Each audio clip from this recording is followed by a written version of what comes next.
தண்டனையாக இருந்த வாழ்க்கையில் இனிமேல்தான் ராஜயோகம் என்று சொல்லக்கூடிய வகையில் கும்பராசிக்காரர்களுக்கு எந்தெந்த நிகழ்வுகள் இந்த வாரத்தில் அமையப் போகின்றன, இந்த வாரத்தில் கிரகநிலைகளின் அமைப்பை ஆராய்ந்து பார்க்கும்போது இதுவரை பல்வேறு வகையான நிகழ்வுகளில் தண்டனையாக இருந்த வாழ்க்கையில் மிக சிறப்பான முன்னேற்ற வாய்ப்பை சந்திப்பதோடு இனிமேல்தான் ராஜயோகம் என்று சொல்லக்கூடிய வகையில் மிகவும் சிறப்பான நல்ல வாய்ப்புகளும் சந்தர்ப்பங்களும் எந்தெந்த விஷயங்களில் நிறைவாக கிடைக்கப் போகிறது என்பதை ஆராய்ந்து பார்க்கும்போது மிக பெரிய அளவிலான காரிய தடை, சிக்கல், சிரமம் என்று இருக்கக்கூடிய பல்வேறு வகையான நிகழ்வுகளில் அவை அனைத்தையும் விலக்கி முன்னேற்றம் நிறைந்த ஒரு தருணமாக மாற்றிக் கொடுக்கக்கூடிய வாய்ப்பும் சந்தர்ப்பமும் மிகவும் அபரிவிதமாக இந்த வேளையில் கும்பராசிக்காரர்களை தேடி வருகிறது என்பதை திட்டவட்டமாக கிரகநிலைகள் உறுதிப்படுத்துகின்றன. ஏனென்றால் இந்த வாரம் முழுவதுமே சுகஸ்தானமாகிய 4 வலம் வருகிறார் குரு. சுகஸ்தானத்தை வலுப்படுத்துவதோடு இந்த வாரத்திற்கு பிறகு மிகவும் வலுவாக பூர்வ புண்ணியஸ்தானமாகிய 5 நுழைய போகிறாருங்க.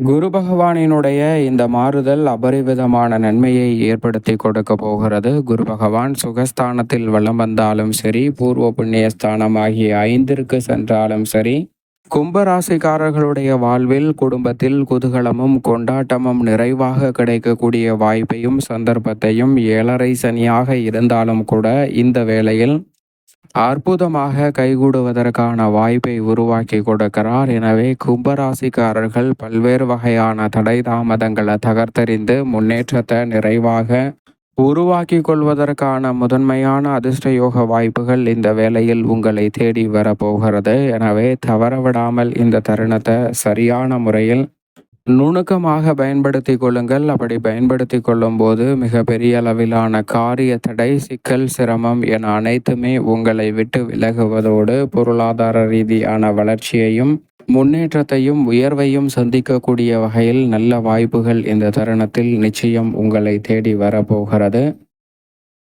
மேலும் இந்த வேளையில் கும்பராசிக்காரர்களுக்கு ராசியின் அதிபதியாக இருக்கக்கூடிய சனி பகவான் திருக்கணிதத்தின்படி ஜென்ம ராசியை விட்டு விலகிவிட்டார். அது மிக சிறப்பான மாறுதலையும் முன்னேற்ற வாய்ப்பையும் நிறைவாக ஏற்படுத்தி கொடுக்கிறது. அதோடு மட்டுமல்லாது வாக்கிய பஞ்சாகமத்தின்படி பார்த்தாலும் ஜென்ம சனியாக இறுதி தருவாயில் வலம் வந்து கொண்டிருக்கிறார். ராசியின் அதிபதியாக இருக்கக்கூடிய சனி பகவான். சனி பகவானின் அமைப்பை பொறுத்த வரைக்கும் இந்த வேளையில் சற்று சிரமம் நிறைந்த ஒரு அமைப்பாக தான் பார்க்கப்படுகிறது. ஆனால் பெரிய அளவில் சிரமம், கஷ்டம், அலைச்சல் என அனைத்தும் குறைவதற்கான நல்ல வாய்ப்பை கொடுக்கக்கூடிய அமைப்பை நோக்கி நகர்ந்து கொண்டிருக்கிறார். எனவே உறுதியாகவே தண்டனையாக இருந்த வாழ்க்கையில் இனிமேல்தான் ராஜயோகம் என்று சொல்லக்கூடிய வகையில் ராசியின் அதிபதியான சனியின் அமைப்பால் பல நல்ல வாய்ப்புகள் இந்த தருணத்தில் உங்களை தேடி வருவதற்கான நல்ல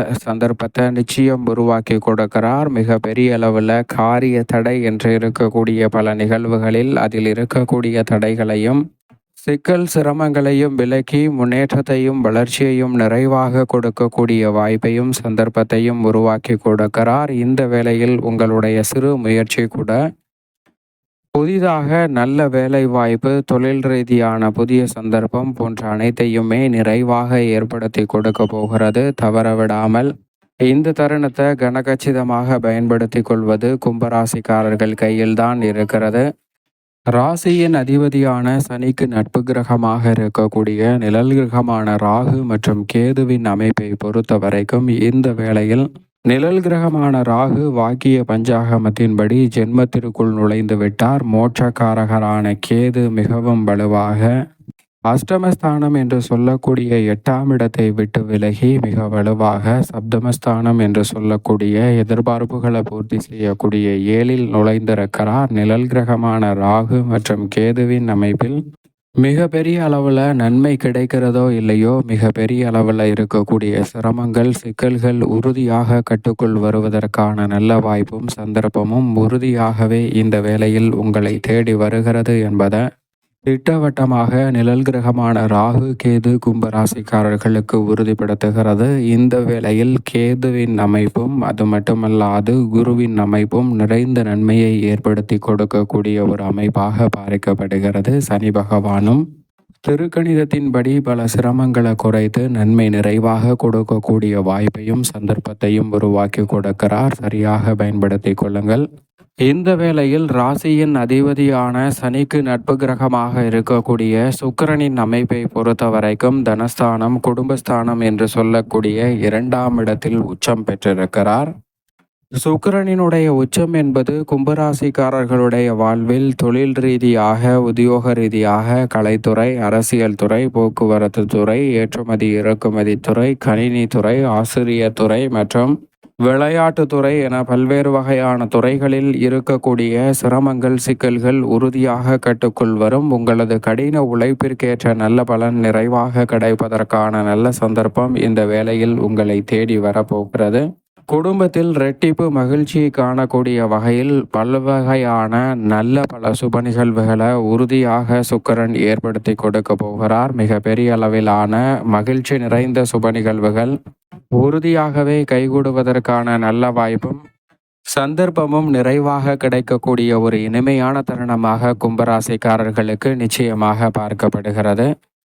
மேலும் இந்த வேளையில் மங்களக்காரகன், பூமிக்காரகன், சகோதரக்காரகன், உத்வேகக்காரகன் என்று அழைக்கக்கூடிய செவ்வாயின் அமைப்பை பொறுத்த வரைக்கும் மிக வலுவாக ரூணரோக சத்துருஸ்தானம் என்று சொல்லக்கூடிய யோகஸ்தானமாகிய 6இல் வலம் வருகிறார். செவ்வாய் 6இல் இருப்பது அதிரடியாக பல நன்மைக்கு வழிவகை செய்யக்கூடிய வாய்ப்பையும் சந்தர்ப்பத்தையும் நிறைவாகவே கும்பராசிக்காரர்களுக்கு உருவாக்கி கொடுக்கிறது. எனவே சிக்கல்கள் அனைத்தும் தீர்வதோடு மிக சிறப்பான வளர்ச்சிக்கான நல்ல வாய்ப்பையும் சந்தர்ப்பத்தையும் உறுதியாகவே கும்பராசிக்காரர்களுக்கு செவ்வாய் ஏற்படுத்தி கொடுக்க போகிறாருங்க. செவ்வாயின் அமைப்பால் இந்த தருணத்தில் பூர்வீக சொத்துக்கள் ரீதியான பிரச்சனைகள் தீரும். அது மட்டுமல்லாது புதிய அசையும் அசையா சொத்துக்கள் வாங்குவதோடு மிக சிறப்பான வளர்ச்சியையும் முன்னேற்றத்தையும் இந்த வேளையில் சந்திப்பதற்கான நல்ல யோகம் உங்களை தேடி வரப்போகிறது. மிக பெரிய அளவிலான காரிய தடை, சிக்கல், சிரமம் என்று இருக்கக்கூடிய பல காரியங்களில் அதிரடியாகவும் தடாலடியாகவும் முன்னேற்றத்தை நிறைவாக சந்திக்கக்கூடிய வாய்ப்பையும் யோகத்தையும் நிச்சயமாக இந்த வேளையில் உருவாக்கி கொடுக்க போகிறார்.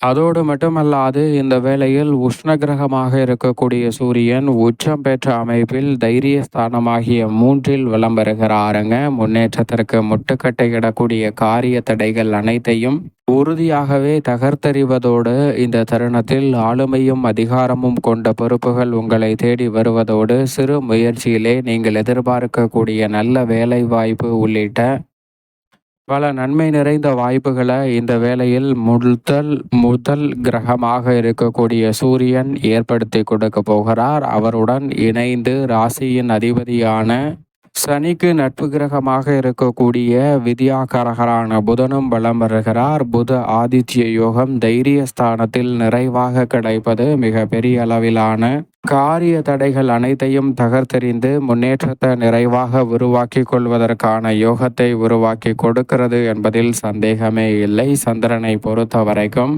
ஆட்சி பலம் பெற்று வலம் வர போகிறார். அதே சமயம் அஷ்டமத்தில் 8ஆம் தேதியிலிருந்து 10ஆம் தேதி வரை வலம் வருகிறார். அந்த தருணங்கள்ல சற்று கவனத்துடன் இருப்பது நல்லது.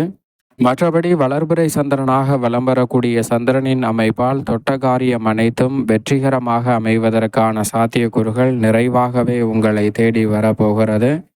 மேலும் இந்த தருணத்தை சாதகமாக மாற்றிக்கொள்ள உறுதியாகவே இந்த வேளையில் கும்பராசிக்காரர்கள் வாரத்தில் வியாழக்கிழமை விரதமிருந்து அருகாமையில் உள்ள வினை தீர்க்கும் விநாயகர் ஆலயம் சென்று தீபம் ஏற்றி வழிபாடு செய்யுங்கள். தடை தாமதம் தகர்த்தெறியப்பட்டு தங்களுடைய வாழ்வில் மகிழ்ச்சியும் இனிமையும் நிறைவாக கைகூடுவதற்கான முதன்மையான அதிர்ஷ்ட யோகம் நிச்சயமாக கும்பராசிக்காரர்களை தேடி வரும்.